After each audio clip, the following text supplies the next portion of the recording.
आज पाकिस्तान की संसद में इमरान खान सरकार के खिलाफ अविश्वास प्रस्ताव पर वोटिंग होने जा रही है।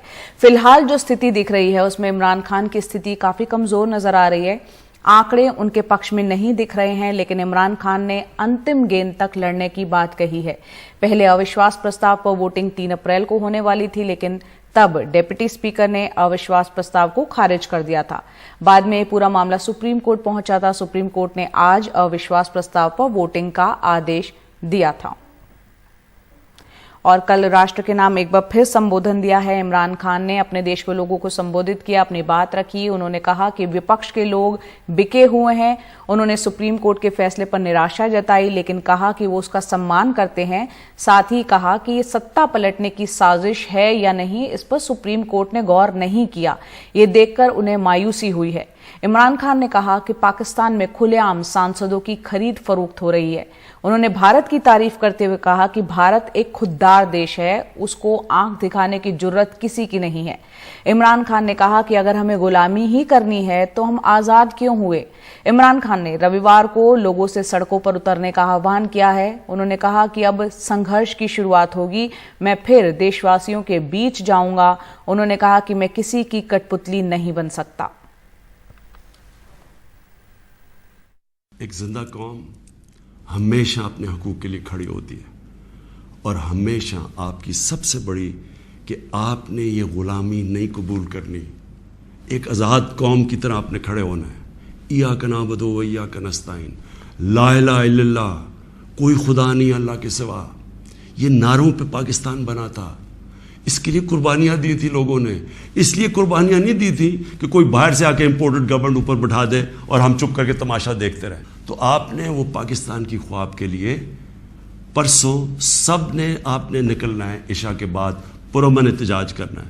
और मैं अब आपके साथ हूँगा, मैं आपके साथ पूरी स्ट्रगल करूँगा। मैं किसी सूरत तस्लीम नहीं करूँगा कि किसी किस्म की इम्पोर्टेड गवर्नमेंट इस मुल्क के ऊपर मसला। हमारा अमेरिका में जो एम्बेसडर था उसकी एक मुलाकात हुई अमेरिकन ऑफिशियल के साथ। अब अमेरिकन ऑफिशियल जो था उसकी बस सिर्फ मैं थोड़ी सी बात आपको बताता हूँ कि उसने कहा क्या। उसने कहा कि अगर आप इमरान खान को ये, और उसने कहा अभी अदम एतमाद दर्ज नहीं हुआ था पाकिस्तान में, उससे पहले ये कह रहा है, यानी इसे पता था कि अदम एतमाद आने वाली है। कहता कि अगर इमरान खान इसमें से बच जाता है अदम एतमाद से, तो पाकिस्तान को बड़ा मुश्किल यानी कॉन्सिक्वेंसेस फेस करने पड़ेंगे। हमारे साथ ही हिंदुस्तान आज़ाद हुआ था। मैं हिंदुस्तान भी बाकियों से बहुत बेहतर जानता हूँ। मेरी दोस्तियाँ भी थी, क्रिकेट की वजह से बड़ा मुझे रिस्पेक्ट भी मिला, प्यार मिला। वो एक बड़े खुददार कौम है। कभी किसी की जुर्रत नहीं है कि वहाँ इस तरह की बात करें। किसी सुपर पावर की जुर्रत नहीं है कि वहाँ ये भी तस्वर कर दें कि जनाब वो यही कह दें कि जनाब अपने फॉरेन रिलेशन में वो कहें जो हम कह रहे हैं। अब देख रहे हैं वो रूसियों से हालांकि सारी सैंक्शंस लगी हुई हैं, वो कह रहे जी हम तेल इंपोर्ट करते हैं, हमारे लोगों की बेहतरी है। तो इमरान खान का भी यही प्रॉब्लम है। मैं ये कहता हूँ कि किसी से हमारी लड़ाई नहीं है, ना मैं किसी का एंटी हूँ ना किसी मुल्क का एंटी हूँ। मैं सिर्फ ये कहता हूँ कि जो मेरे लोगों के फ़ायदे के लिए पहली चीज़ वो है, मेरे 22 करोड़ लोगों के लिए, उसके बाद मैं दुनिया की बाकी चीज़ें मानने के लिए तैयार हूँ। और पाकिस्तान के हालात पर चर्चा के लिए हमारी सहयोगी कादम्बनी शर्मा हमारे साथ जुड़ रहे हैं। कादम्बनी, अब से 2 घंटे बाद नेशनल असेंबली में वहां पर वोटिंग होनी है। आंकड़ों से कहीं ना कहीं इमरान खान की स्थिति थोड़ी कमजोर लग रही है। सेना फिलहाल वहां पर उनके साथ नहीं है, अमेरिका को खुली चुनौती दे चुके हैं, आर्थिक स्थिति मुल्क की डावाडोल है। इमरान खान के आगे अब क्या रास्ता लग रहा है? वो भले ही कह रहे हैं कि आखिरी गेंद तक खेलने की बात कह रहे हो। देखिए, आखिरी गेंद तक खेलने की बात जो उन्होंने कही है जया, उसमें ये चीज एक कल के संबोधन के बाद साफ हो जाती है कि किस तरह से उन्होंने इस्तीफा नहीं दिया, जिसको लेकर अटकलें लग रही थी कि संबोधन जब वो देंगे तो इस्तीफा हो जाएगा। तो शायद देश के वो पहले, पाकिस्तान के पहले ऐसे प्रधानमंत्री होंगे जो नो कॉन्फिडेंस वोट से सरकार से बाहर हो जाएंगे। लेकिन उन्होंने ये भी एक तरह से जता दिया कि वो इस संघर्ष के लिए तैयार है। उन्होंने लोगों से कहा है कि मैं आपके साथ संघर्ष करने को तैयार हूं। उनका मानना है कि लोग उनके साथ हैं और उन्होंने कहा कि संडे को वो लोग सड़क पर निकलकर उनके समर्थन में बाहर आए।